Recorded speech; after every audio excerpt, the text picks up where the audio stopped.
할렐루야.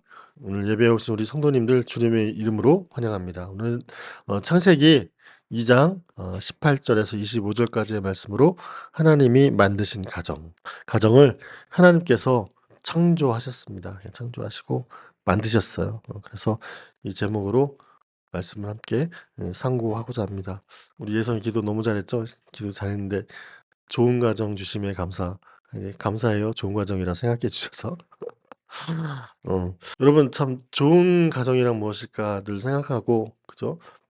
세상의 가정들을 또 친구들의 가정들을 보면서 다시 한번 생각해 보는 본문이고 또 우리가 하나님 앞에서 어떤 가정이 이루어져야 또 성경이 말하는 가정이 어떤 가정인가 한번 고민해 보고 묵상하고 그런 가정을 이루기에 힘쓰는 우리 교인들이 되었으면 좋겠습니다. 요즘에 엠포 시대라고 이렇게 얘기를 하더라고요. 엠포 시대.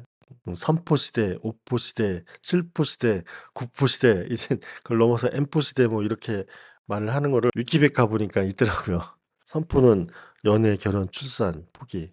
5포는 플러스 경력, 집. 7포는 플러스 꿈, 인간관계. 9포는 플러스 신체적 건강과 외모. 그러니까 다 포기하는 거죠. 그래서 엠포는 계속해서 사회적 현상으로 '할 수 있는 게 없다.'라는 것을 현실적으로 체감하고 이게 포기하면서 살아가는 그러한 신조어라고 합니다. 20-30대 청년들이 그만큼 이 세대를 살아가면서 고민도 많이 하고 현실과 부딪히면서 결론 내리면서 살아가는 것들 이런 포기하는 것들 이런 거를 생각하면서 살아가고 있는 것 같아요. 참 안타까운 현실입니다. 궁극적으로 이제 가정의 위기를 겪으면서 자신도 그런 나이대에 이르렀잖아요. 20-30대 이르렀잖아요. 그런데 어떻게 가정을 이루어서 살아가야 됨에도 불구하고 그러한 가정을 이루는 것들에 대해서도 포기하면서 살아가는 것들이 많이 나타나고 있죠.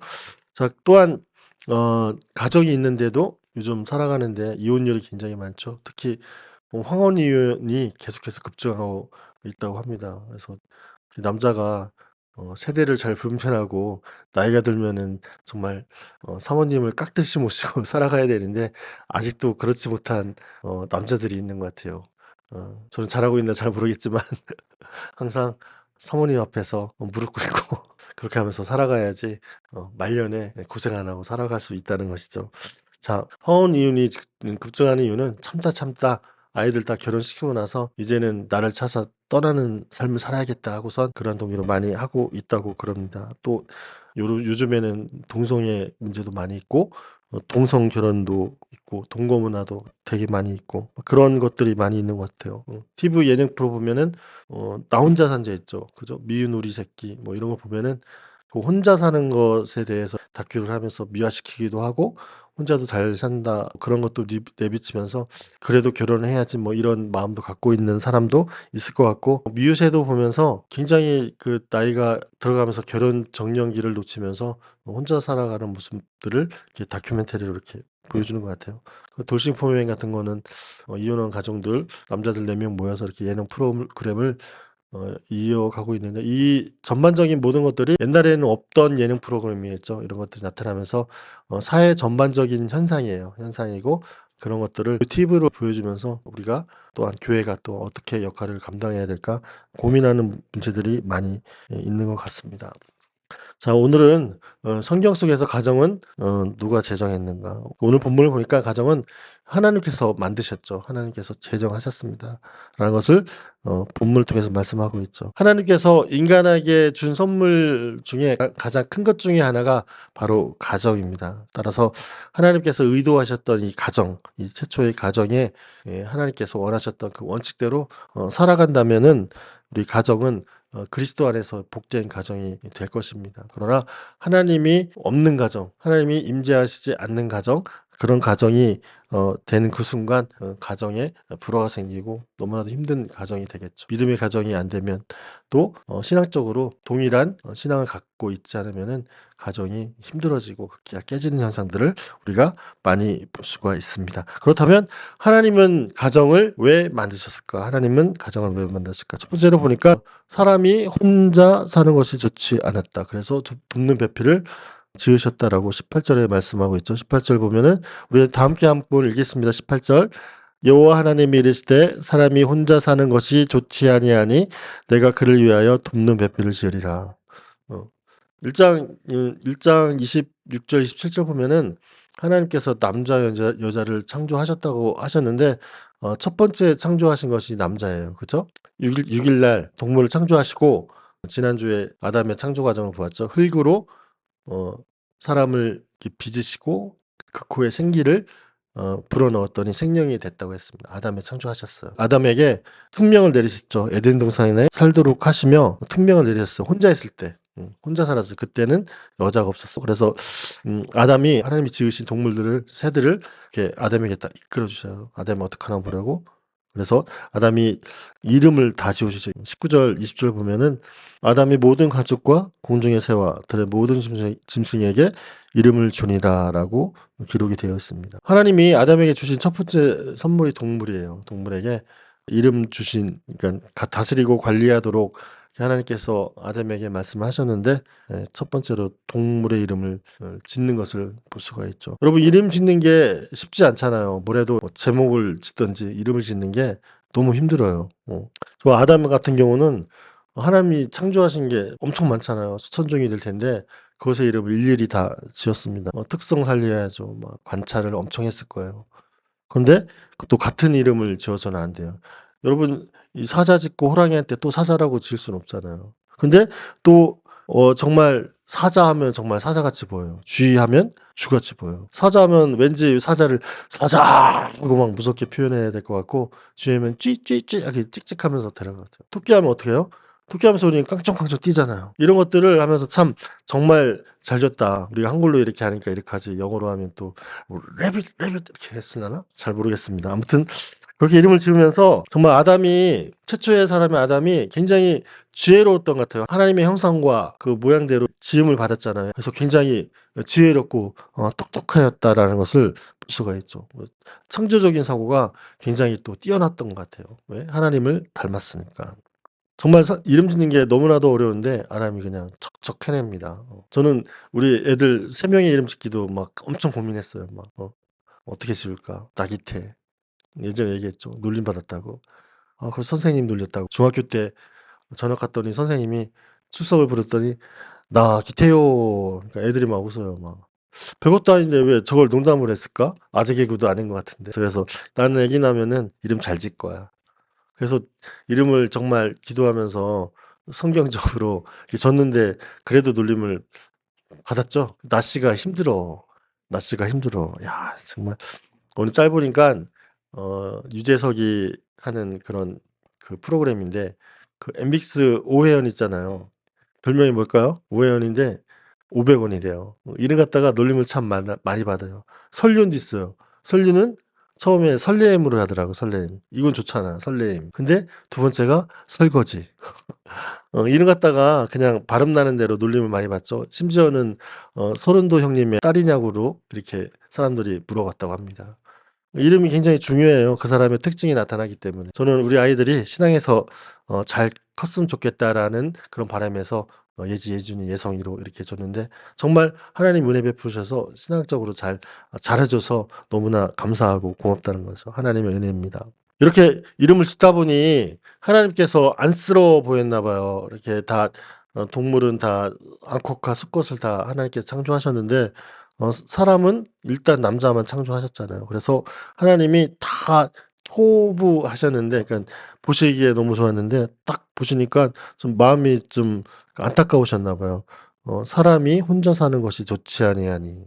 정말 사람은 혼자 사는 것이 참 좋아 보이지 않는다라고 하고 내가 그를 위하여 돕는 배필 지으리라. 또 20절에도 끝에 보니까 아담이 돕는 배필이 없으므로, 돕는 배필이 없다고 말씀하십니다. 여러분, 그래서 아담을 깊게 잠들게 하시죠. 그러니까 아담의 창조 방식과 조금 달라요. 깊게 잠들게 하시고 여러분, 내시경 하셨나요? 수면 내시경 해보셨나요?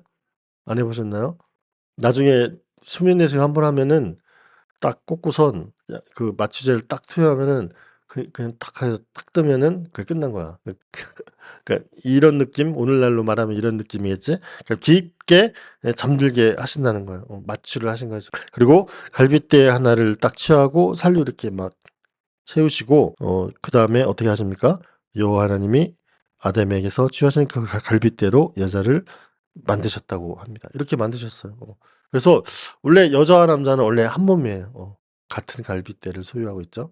그래서 분리할 수 없는 그러한 한 몸이었다. 그래서 하나님께서 그 여자를 만드시고 남자와 여자의 양성이 생긴 거죠. 창세기 1 장의 말씀 보면은 남자와 여자를 창조하셨다는 게 이렇게 구체적으로 2 장에서 만들어지고 있습니다. 남자애 같은 경우는 흙으로 사람을 빚으셨고 여자 같은 경우는 아담의 갈빗뼈를 취해서 살로 채워 가지고 여자를 만드셨다는 거예요. 그래서 돕는 배필을 만드셨다고 말씀을 하고 있습니다. 돕는 배필은 히브리어로 에제르라고 합니다. 에제르라고 하는데 이거는 무슨 의미냐면은 상호 보완적인 존재예요. 상하 관계가 아니라 어 상호 보완적인 존재인데 여자가 종이 아니고 동등한 가치를 지니고 있다. 협력자임을 서로 남자 여자가 협력자임을 의미하고 있습니다. 고린도전서 11장 11절하고 12절을 보면은 어 이렇게 남자 여자 관계를 이렇게 설명하고 있어요. 그러나 주 안에는 남자 없이 여자만 있지 않고 여자 없이 남자만 있지 아니하니라. 이는 여자가 남자에게서 난 것 같이 남자도 여자로 말미암아 났음이라. 그리고 모든 것은 하나님에게서 났느니라. 남자 없이 여자도 없고 여자 없이 남자도 없다. 그죠? 여자가 남자에게서 난 것 같이 남자도 여자에게서 났다. 모든 것이 하나님께서 났다.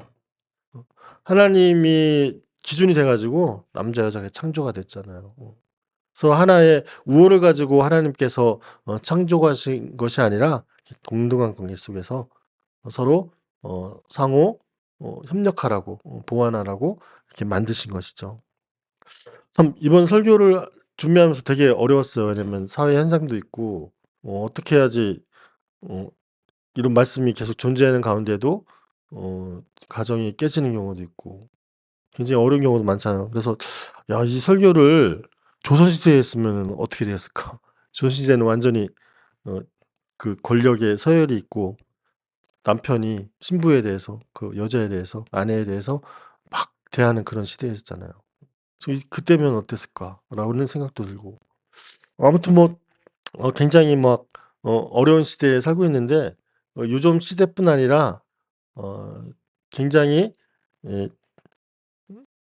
창조 시대 때부터 제가 이 땅에 들어온 시대 때부터 '가정을 꾸리는 것이 힘들지 않았을까.'라는 생각이 듭니다.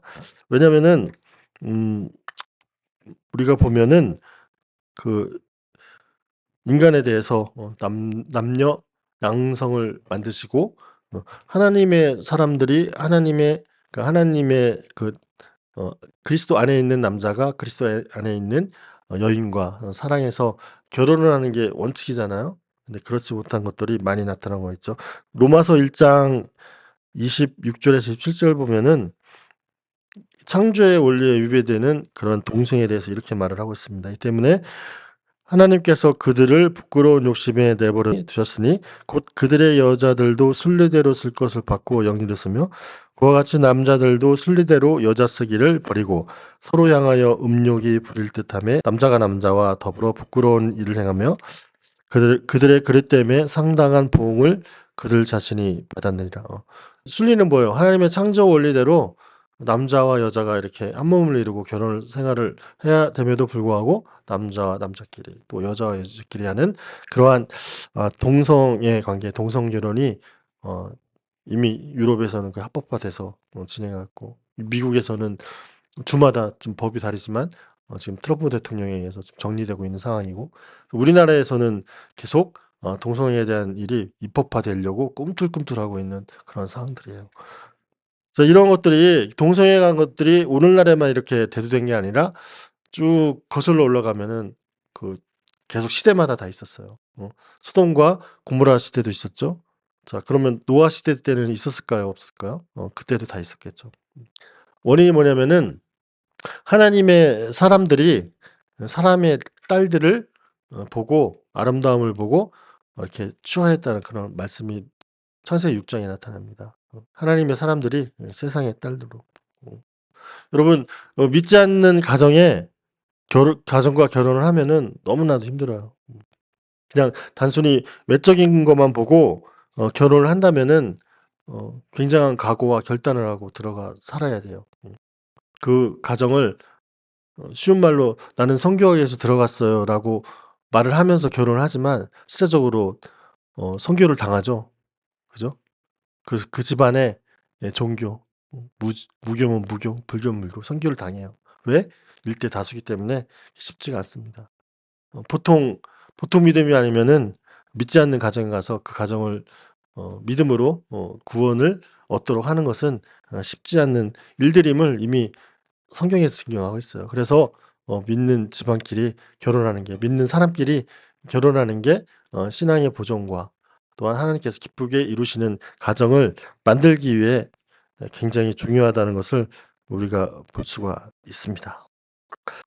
우리가 또 여기 본문에서 보면은 22절 하반절 있죠. 22절 하반절 그를 아담에게로 이끌어 오시니 하나님께서 여자를 만드시고 그 여자를 아담에게 이끌어 오신다는 것을 볼 수가 있죠. 노아 시대 때 하나님의 사람들은 그의 눈이 즐거운 대로 여자를 택했습니다.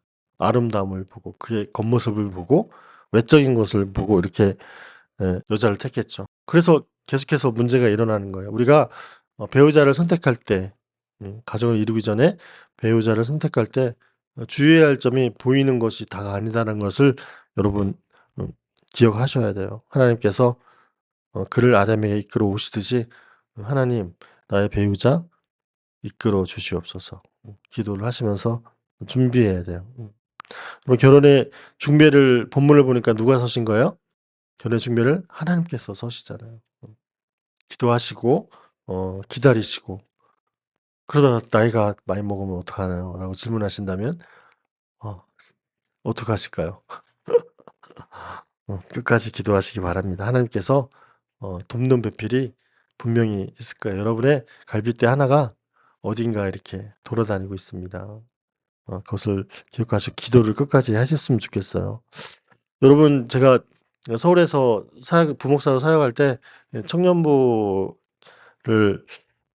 부지도로 이렇게 전도사로서 사역을 한 적이 있는데 그때 어떤 분들이 청년들 대부분들이 결혼에 대해서 굉장히 관심이 많습니다. 그래서 계속 이렇게 얘기를 하는데 처음에는 신앙으로 만나죠. 신앙으로 만나서 믿음으로 너무 좋아하다가 나중에 집안과 집안끼리 만남을 갖게 되면은 그때 이런 말을 합니다.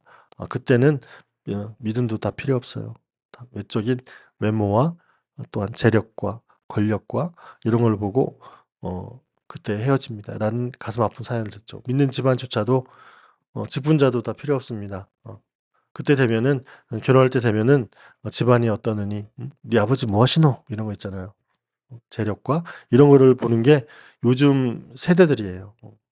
많이 달라지고 예전부터 뭐 그렇게 되었지만 그럼에도 불구하고 교회 안에서는 그런 일이 벌어지면 안 될 것입니다.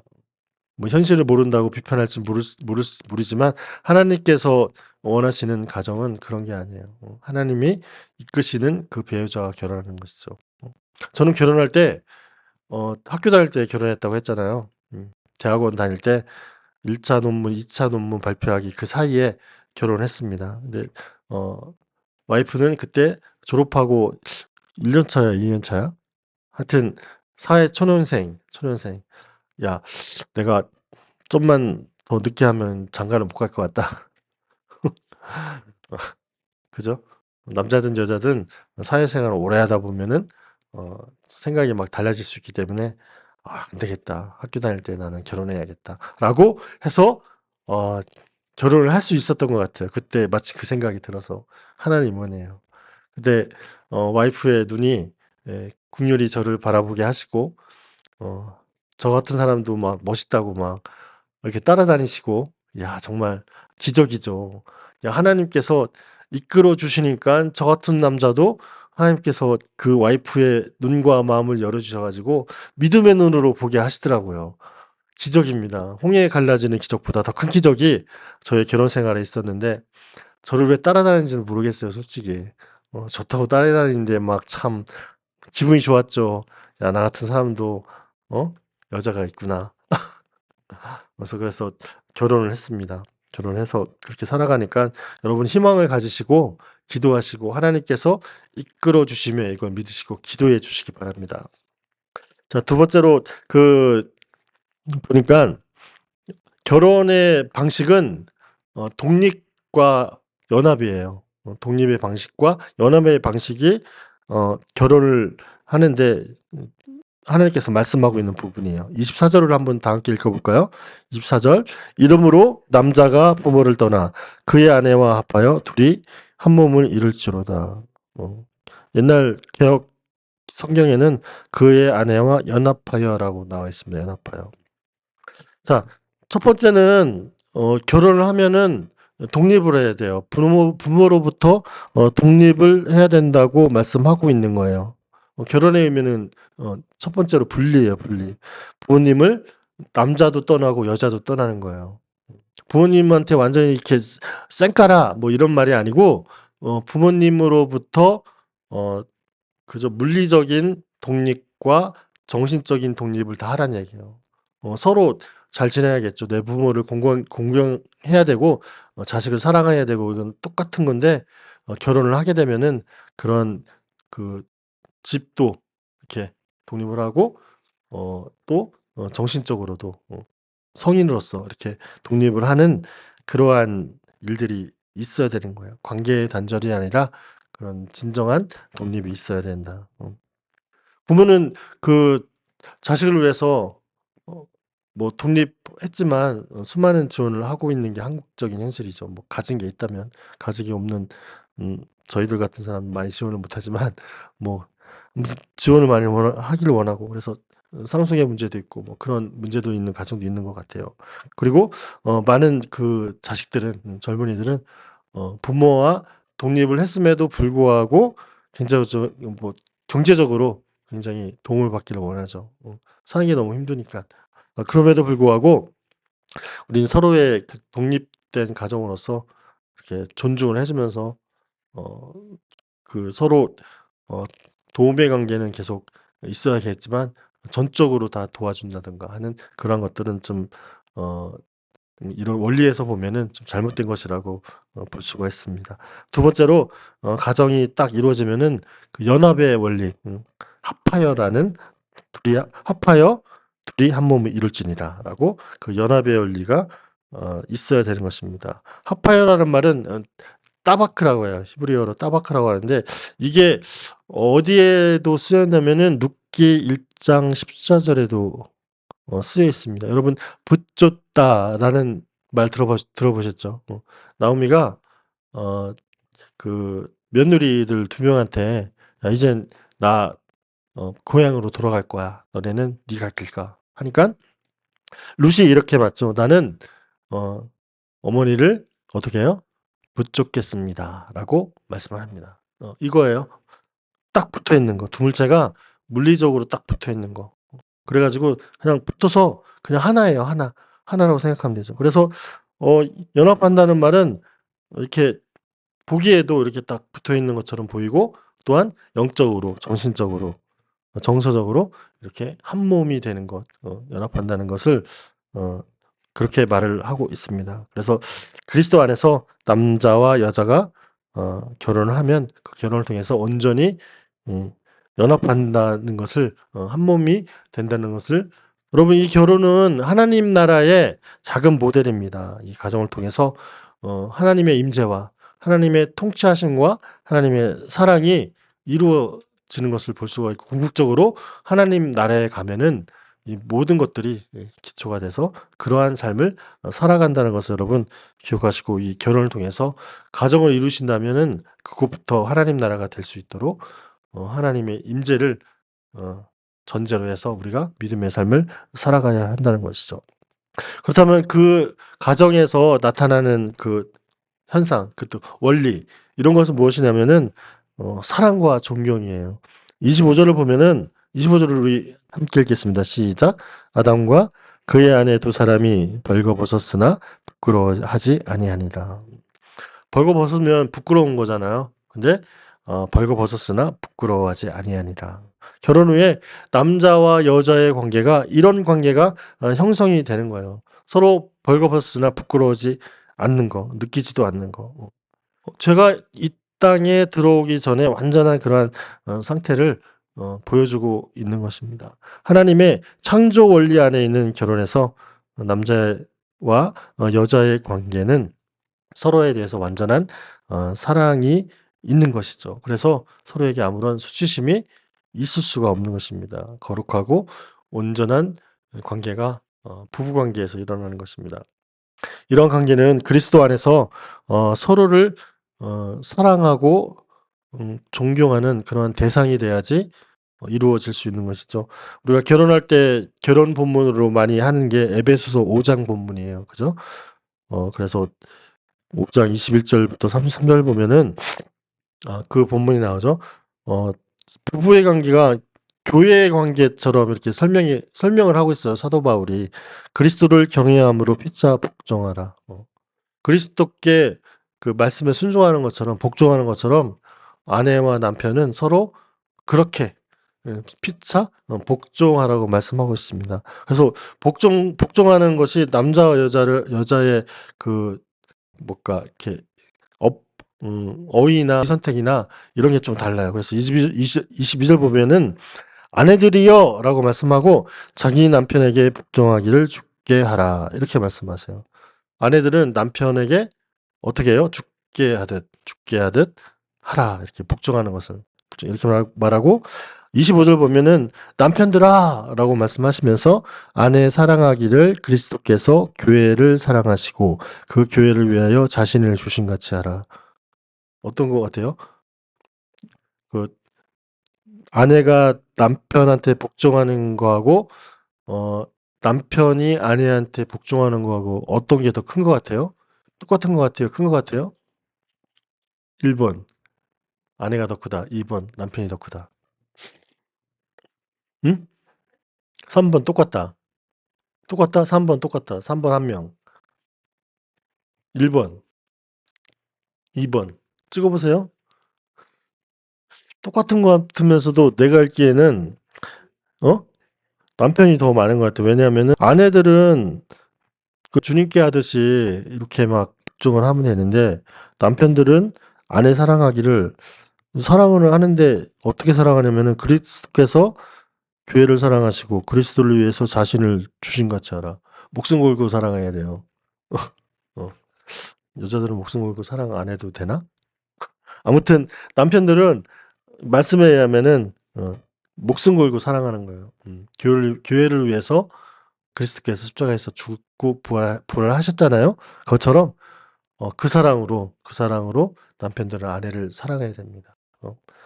그리고 마지막에 31절에 창세기 본문을 인용하죠. 그러므로 사람이 부모를 떠나 그의 아내와 합하여 그들이 한 육체가 될지니 이 비밀이 크로다. 나는 그리스도와 교회에 대하여 말하노라. 33절. 그러나 너희도 각각 자기의 아내 사랑하기를 자신같이 하고 아내도 자기 남편을 존경하라.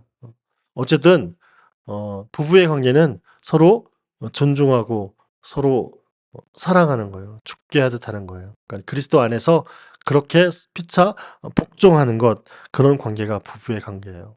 그게 한 몸을 이루고 또 연합하는 관계가 그런 관계라고 말씀하고 있는 거예요. 이러한 그리스도 안에 있는 사랑과 존경이 없으면은 연합이 안 되고 한 몸을 이루는 것을 할 수 없다. 깨진다라고 말씀하고 할 수 있는 것입니다. 말씀을 정리하면은 가정은 하나님께서 만드신 거룩한 제도이다. 하나님께서 직접 만드신 제도입니다. 왜?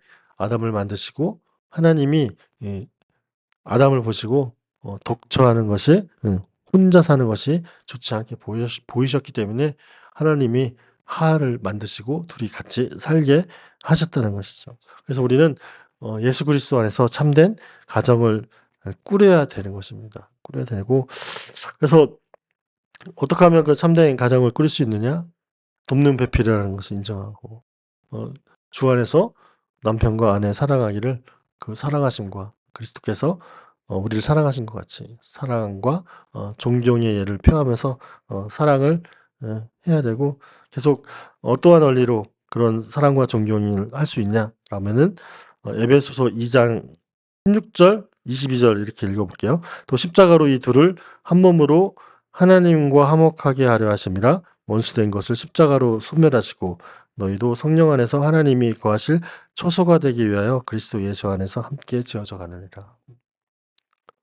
하나님의 나라가 그리스도 안에서 이렇게 지어가듯이 확장되듯이 우리 가정도 하나님이 원하시는 가정도 그렇게 그리스도 예수 안에서 서로 사랑하고 서로 존중하며 그렇게 하나님의 나라를 함께 지어져 나가는 것. 그것이 바로 하나님께서 원하시는 가정이라는 것을 여러분 기억하시고 좋은 가정을 이루시기 위해서 앞으로 만나는 배우자들 있을 거 아니에요.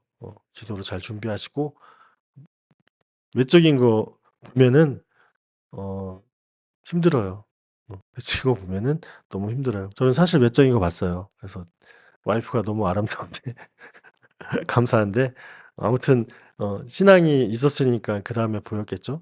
그러니까 신앙이 있는 사람을 만났으면 좋겠습니다. 만났으면 좋은 게 아니라 만나셔야 됩니다. 그래서 한 신앙 안에서 한 믿음 안에서 그리스도를 섬기며 그리스도께 순종하는 그런 가정을 꾸리시기를 주님의 이름으로 간절히 축원합니다. 아멘.